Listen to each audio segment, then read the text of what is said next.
We know corruption has eaten deep, but trust me, if you fail to play your role as an inspector, a factory inspector that has been selected from the ministry to carry out an investigation of an accident that happens in a company, and you go to sell your integrity, it is not a cause, but trust me, it can be your son, your daughter, sibling, parent, friends that will suffer deep unbearable pain from your actions and inactions, that you will wish they leave the earth rather than seeing them go through so much pain. Hi everyone, I want to take you back to June 2023, a moment that shocked the whole world. A vessel designed to explore the wreck of the popular Titanic. We know the Titanic, which was one of history's greatest maritime tragedies, actually became a tragedy itself. It was called Titan, a submersible operated by Ocean Gate. 5 people were on board, a mission of curiosity and adventure to be enjoyed. And then suddenly, silence. No signal, no return. The world watched in suspense for days until it was confirmed that the vessel had imploded. Not exploded, imploded instantly. No survivors. Recently, Netflix documentary shed light on what truly happened. And I must say, beyond the emotions, it exposed deep crack in the safety systems, or can I just say the presence of a poor or even zero safety culture. Let me take you through a few things that stood out for me as someone passionate about health and safety. My name is Wale Adegoke, and you are welcome to another Enlightenment series. One of the things that is obvious is the top management commitment, or even a lack of the commitment. Like I said, the CEO himself, Stocking Rush, who sadly died in the vessel, was warned repeatedly by his engineers, by experts, even former employees, but he kept pushing boundaries. There are times that his colleague in the same industry has raised some concerns that were not addressed. A lot of errors, technical issues were raised on the use of carbon fiber, which is also one of the technical issues. We'll still talk about it. The cracking sound that comes in during testing, different near misses that has happened, use of inexperienced young graduates, that was also part of it. It's good to have young graduates, 100%, but using them for a job or for activities that requires competence was actually a big deal, among so many other issues. But it turned deaf ears, like in Yoruba we say, what a giti ashakelo. Sad one. What is his belief? He believes in innovation, and innovation can't wait for regulation, because that is one of the issues too. Imagine that kind of boldness, even in a country that is well regulated. This is the mindset of a leader that sees safety as a brake impeding his job, instead of a steering wheel that sees safety as a steering wheel that gives direction to prevent the project from hitting obstacles. Another issue was the aspect of psychological safety, which was absent. Staff who spoke up were either ignored or pushed out. Yes, some were pushed out indirectly, some were even sacked. One former employer wrote to OSHA, yes, the American Occupational Safety and Health Administration, expressing his concern. But guess what? Because Ocean Gate operated in international waters and wasn't a regulated workspace at that time, I don't know about now, also not classified. I think there were times in the video that they were pushing for classification, that they said it was not needed. He's going to find his way around it. He doesn't want to be classified so that it won't be regulated and be restricted in some areas. OSHA couldn't proceed with the investigation because of absence of classification. This is another issue that I'm still going to talk about later. Just like that, red flags everywhere. You know, in Nigeria, if you see red flag from one babe, a guy or lady, you cut off. We ask for red flag every time. Now, these are a series of red flags. And this red flag were waved directly or indirectly. Engineering flaws, procedural flaws, red flags everywhere. They were all ignored. Coupled with the fact that the investigator who was supposed to carry out the investigation when the ex-staff, ex-employee raised the concern, admitted that he had a lot of series of other investigation to do. Does that mean that they have insufficient staff, even in a country like that? You know, sometimes we blame our country a lot, not knowing that similar things, or even worse things happen in other countries. I'm not saying Nigeria is good, don't get me wrong, but we talk for another day. This particular aspect of OSHA and investigation, issue of regulations, give rise to my topic on what I call the socio-technical system involved in risk management. You can watch the video on my YouTube channel. I explain what that means, the level of responsibility from worker down to regulatory bodies, and even down up there to to the executive arm, legislative arm of government, and the judiciary arm of government. Because everybody has a role to play when it comes to health and safety, especially when it comes to reviewing of regulations, laws that can affect the safety of citizens. Now, the third core one is a technical and engineering concern. It's very easy for us to spot technical and engineering concern while we fail to analyze the root cause. That was why we brought up all those root causes that we don't see. And that's why I love root cause analysis, using tools like what's one of these two? The tripod beta model and the likes. It helps us to unravel beyond just technical issues. There are a lot of other issues that we only see symptoms of illnesses. We don't really see what is causing the disease, the parasite, the bacteria. We don't even see them. And that was why we mentioned the initial ones. Now, talking about technical and engineering concerns, the submersible was built with carbon fiber. That is a major issue.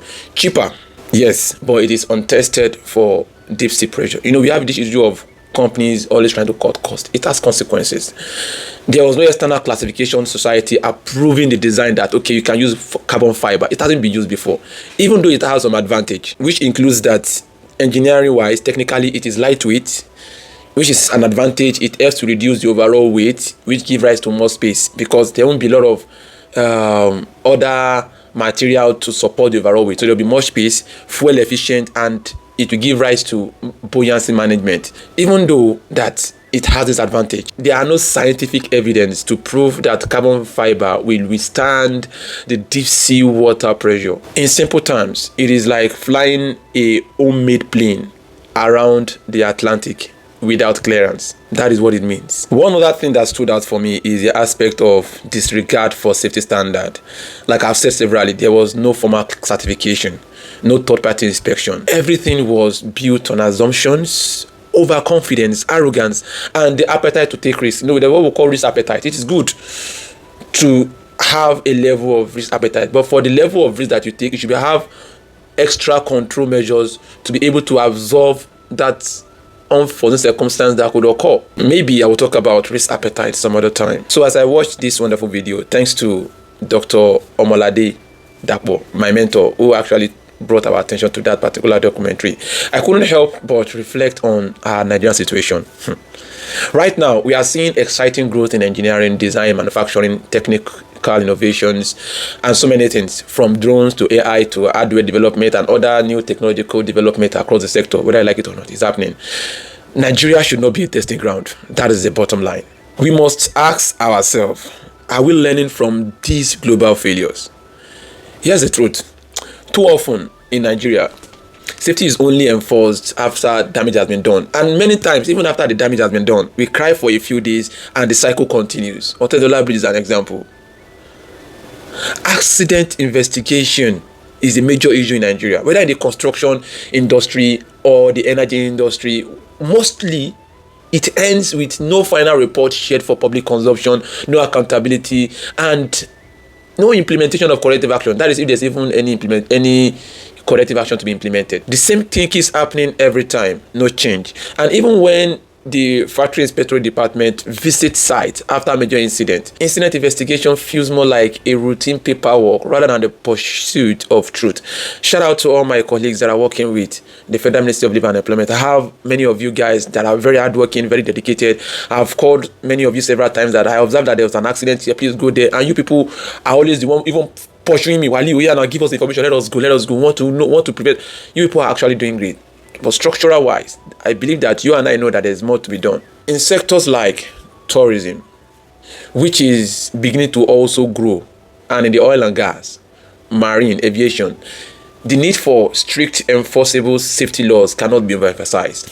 And those with the responsibility to enforce these laws should face grave consequences when they sell their integrity at the expense of the safety of Nigerians. Unlike the case of this story where the investigation was actually busy, has a lot of work to do, an old man for that matter, it shows that from his words that he's busy, has a lot of work to do. It's different from the case of when you actually have work to do but you compromise. We know corruption has eaten deep, but trust me, if you fail to play your role as an inspector, a factory inspector that has been selected from the ministry to carry out an investigation of an accident that happens in a company, and you go to sell your integrity, it is not a cause, but trust me, it can be your son, your daughter, sibling, parent, friends that will suffer deep, unbearable pain from your actions and inactions that you will wish they leave the earth rather than seeing them go through so much pain because you refuse to address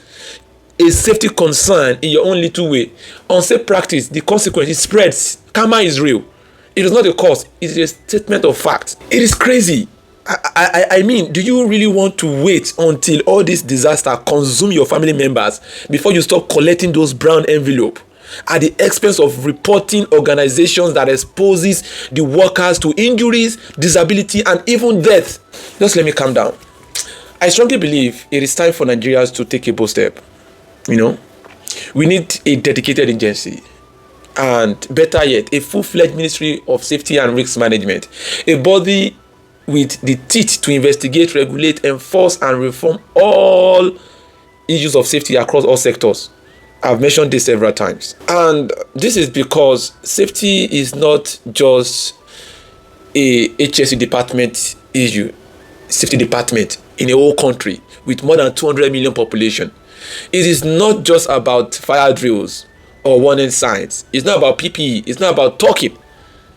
Talking is important for awareness purpose, but there is need for action. It is about the system, accountability, and culture. And the Titan sub disaster reminds us that when safety is ignored, tragedy is inevitable. No matter how smart, how rich, or ambitious we are, let's build a future where innovation works hand in hand with responsibility. I hope I have said something today. Thank you for listening. Stay safe, and remember, safety is everyone's business. Safety first and nothing else matters. Thank you, and God bless you.